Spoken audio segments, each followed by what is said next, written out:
J'ai été auditionnée récemment dans le cadre d'une enquête administrative qui a été menée par rapport à la direction du 104. La personne en question a été suspendue le temps de l'enquête. Voilà. Pourquoi cette pratique-là n'est pas systématisée? Pourquoi le ministre de l'Intérieur n'est pas suspendu le temps de l'enquête?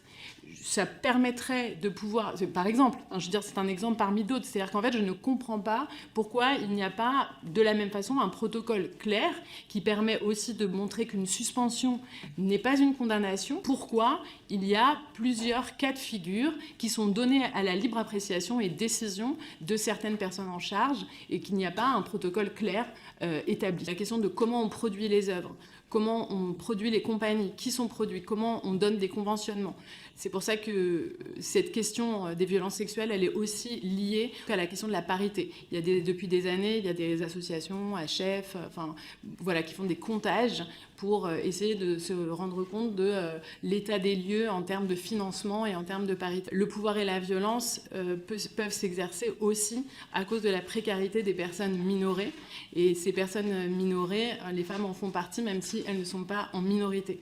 Donc la question d'ouvrir les plateaux, les imaginaires à d'autres corps, d'autres histoires, d'autres origines, c'est aussi une façon de réduire la violence et de lutter contre. On en arrive à la question de la sexualisation des corps des femmes sur le plateau, qui est le seul espace pour exister. Et moi-même, j'ai longtemps désiré cette place, car c'était la seule qui était possible pour moi. En plus, moi, je suis une femme non blanche, et donc je me retrouve au croisement de plusieurs biais de violence et d'exotisation, donc de la sexualisation et de la sexualisation par l'exotisation. Donc c'est une forme de fétichisation raciale. Et je pense qu'il faut vraiment arrêter avec ce fantasme, et je pense qu'il faut bien le conscientiser de façon globale. Il n'y a pas de zone grise, et c'est facile de travailler dans des conditions de sécurité sans nuire à la créativité des individus. On floute les choses, et je pense que c'est vraiment important de dire qu'il n'y a rien de flou.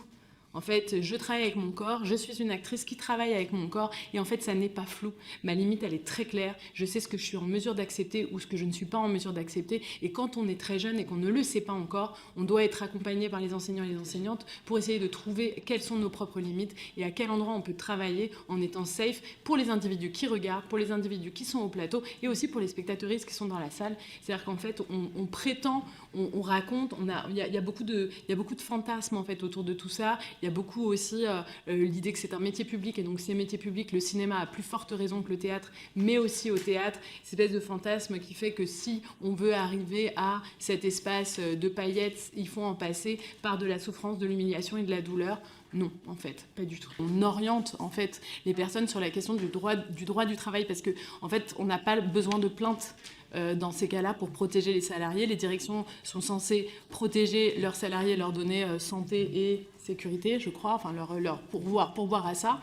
Et donc en fait, on a une pénalisation globale de la pensée des VSSH dans le milieu, et qui est en fait problématique parce que c'est pas à cet endroit-là que ça se situe dans la plupart du temps, enfin dans la majorité des cas, pour protéger les gens et les individus par un principe simple de précaution en fait.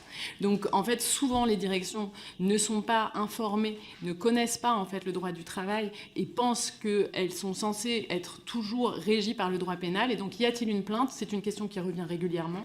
En fait, on est toujours confronté à cette question de la question de l'informel. C'est-à-dire que les informations, elles passent sous le manteau. Entre nous, on est censé s'auto-informer, et il n'y a pas de protocole clair auquel se référer. Et encore une fois, ces protocoles clairs auxquels se référer permettraient aussi d'enlever la responsabilité individuelle aux personnes qui sont en charge et qui donc du coup doivent prendre des décisions qui les incombent à un endroit où c'est pas forcément des personnes qui sont formées pour ça.